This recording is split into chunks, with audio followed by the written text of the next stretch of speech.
Hi everybody, Farah Gibson, psychic medium here, and I love to make videos to help you guys on your grieving journey. And I think one of the biggest things that I see people posting about and talking about in the comments on my page is, really wanting to hear their loved ones themselves, wanting to make their own connections. And I want you guys first to know that you have unbreakable bonds with your loved ones in heaven.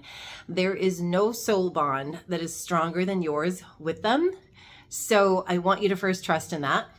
And then I'm going to talk to you about a little bit of an unconventional way about connecting with your loved ones and hearing your loved ones, because there's so many different methods out there on the internet and beautiful ways that multiple people will, coach you and teach you for making connections. And I want to say the first things first. You're going to have to let go of your self-doubt. The first thing that you're going to do today is put down your self-doubt within yourself and your abilities in not being able to connect with them. We're going to take that and we're going to put that down, because there is never a moment that you need a medium in your life to make connections with your loved ones. You actually make connections with them each and every day, even in moments that you have no idea that you're doing it. And I'm going to kind of help you with that a little bit today. When it comes to making connections, you don't need tools. I know that there's going to be a lot of beautiful tools that a lot of people will teach you to use. And I think that they're amazing when it comes to finding comfort in your abilities. So earthly tools are really kind of like, whether it's tarot cards or a pendulum or crystals or all those things. But what I've learned over time is there is nothing that you need in the earthly sense to make a heavenly connection. You have a soul that is infinite in knowledge, and it's within you. And then you have this human filter that has filtered out the knowledge that your soul has, so that you can navigate this earthly life that you're living.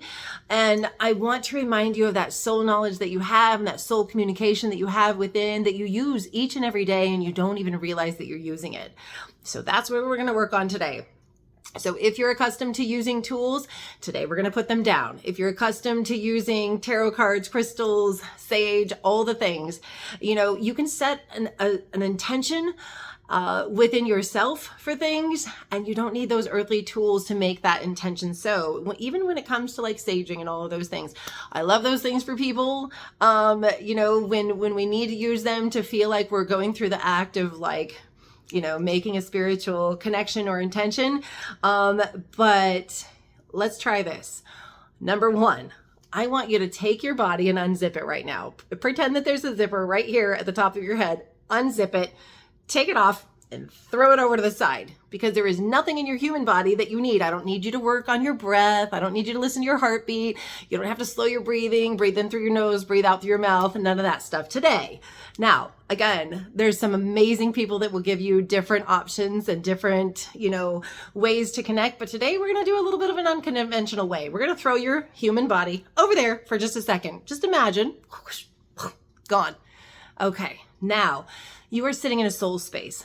That thought voice that you hear in your mind, that thought voice that you use to think of things, that thought voice that you have conversations with yourself, that's the voice that we're going to use today.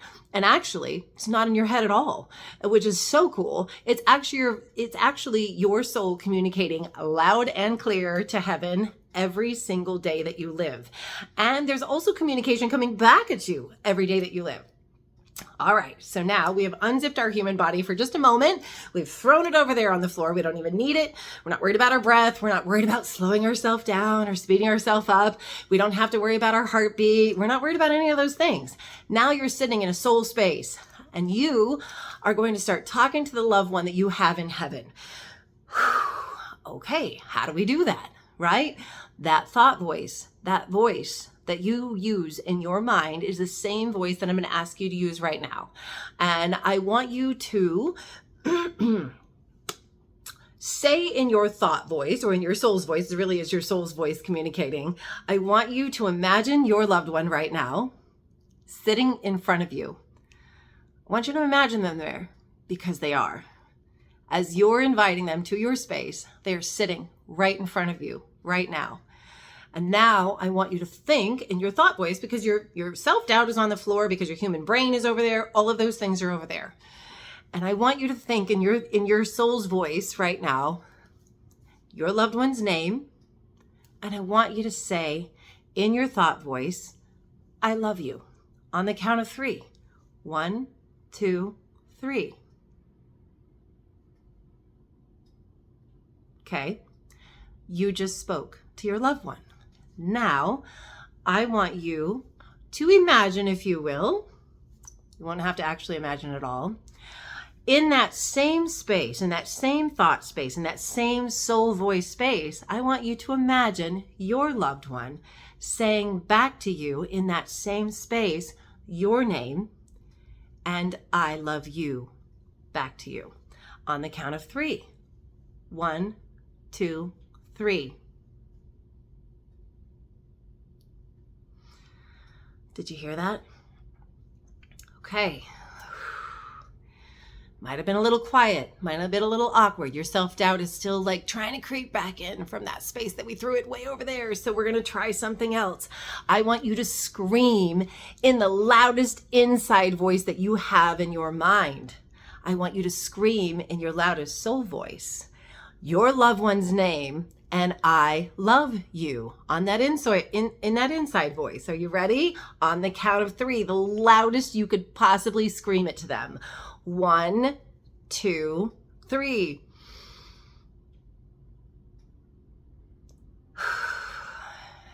Did you do it? Yes, they heard it. And now I want you to imagine or pretend, or actually you're going to hear them scream back to you in that same scream, in that same thought voice scream in your soul voice space. We're no longer going to call it a thought space. It is your soul voice space.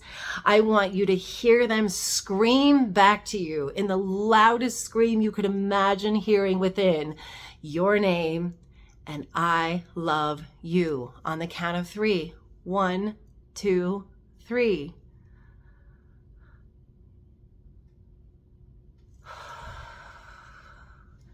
That is soul communication.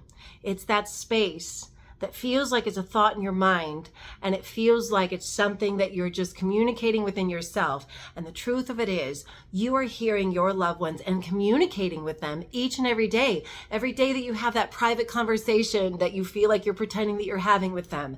Every day that you're feeling unheard, but you're feeling like you're having a communication talk with somebody, you're hearing and you're communicating with heaven loud and clear.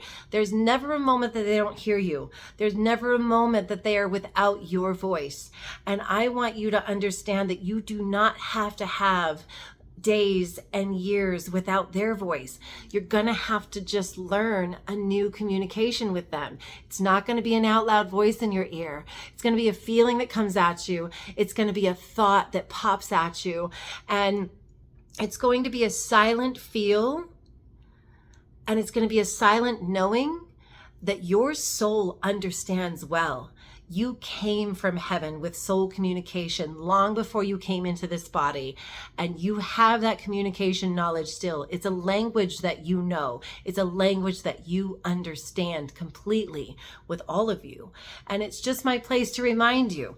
Now, if you need to use tools, if you need to use tarot cards, if you need to use crystals and all of those things, by all means, please do that. If someone has been working with teaching you soul communication and you're comfortable with the method and style that they have given you, please continue that. But I want you to understand something. You don't need earthly things to make heavenly connections. You have heaven within you each and every day that you live. That's a pretty profound thing that you have within you. And it's my place to remind you that your bonds are unbreakable and that you never have to talk to a medium when it comes to connecting with them and hearing them and sensing them and feeling them around. And they'll communicate with you in so many different ways, whether it's a feel or a knowing or maybe a memory flash in your mind. That's one of the most beautiful things that I get as well when I'm connecting, is like I'm remembering moments, that aren't mine, and they're showing them to me, and it's beautiful and amazing. So if a memory pops up in your head for your loved one in heaven, know that they're reminding you of that, and no, it's not the profound human experience that we want and that we need with them in our heart because we're grieving. But if we know that we cannot have that in the physical sense anymore, and we look for ways that we can have them, then grief is going to be a journey that you can navigate. I won't say with ease, but with understanding, and with a better aspect of their love, filling your days and knowing that they're present, and knowing that they're not missing out, and keep communicating with them. Challenge them to tell you things that you wouldn't know about somebody else. I say that we're kind of more psychic for somebody else than we are for ourselves. You're not necessarily going to have constant communication and conversations with them about you and them, but what if they can tell you something about somebody else that you wouldn't know, and you can validate that? I think it's kind of cool. It's actually how I work every day. I challenge them. I mean, my bottom line is, tell me things that I wouldn't know. Give me things that I wouldn't know. Give me things that I can't Google, that I can't look up, that I can't know any other way. And, gosh, the internet's a crazy thing, right? You guys, I have no control over that. And I think that's the biggest thing, for people, what if you look me up? What if you Google me? So I really have to work around that and go, look, you guys got to trump this. You got to do better than what the internet could have given me if I had a chance to look this person up. They're so amazing at giving things that somebody wouldn't know, that somebody couldn't look up. They can give that to you. And that's the validation. That's the validation that you're talking to them. That's the best part. But talk to them.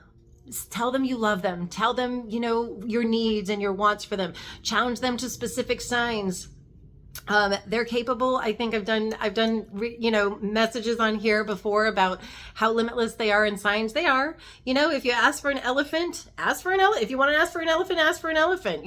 And then it'll pop at you in the biggest way possible, and maybe the smallest moment. It's the craziest thing, whether you see it on a billboard, or you see it on a name, on a business, or you see it on a license plate on a vehicle, whatever it is, you guys, they are profoundly amazing and trying to get their love across to you, to let you know that they're still in your days. And they are.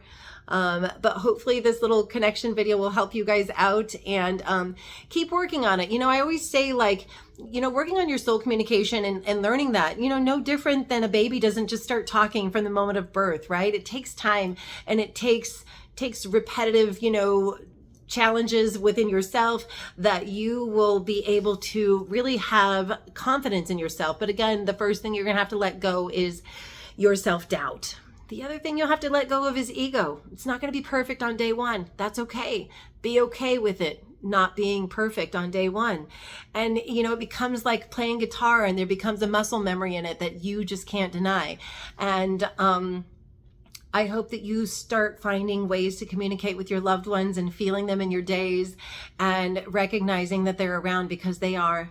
And they're loving you in every single moment, and they're present, and they will absolutely work their butts off in heaven to give that connection and that communication to you. So don't give up, keep going. And I love you guys. Take care. Bye-bye.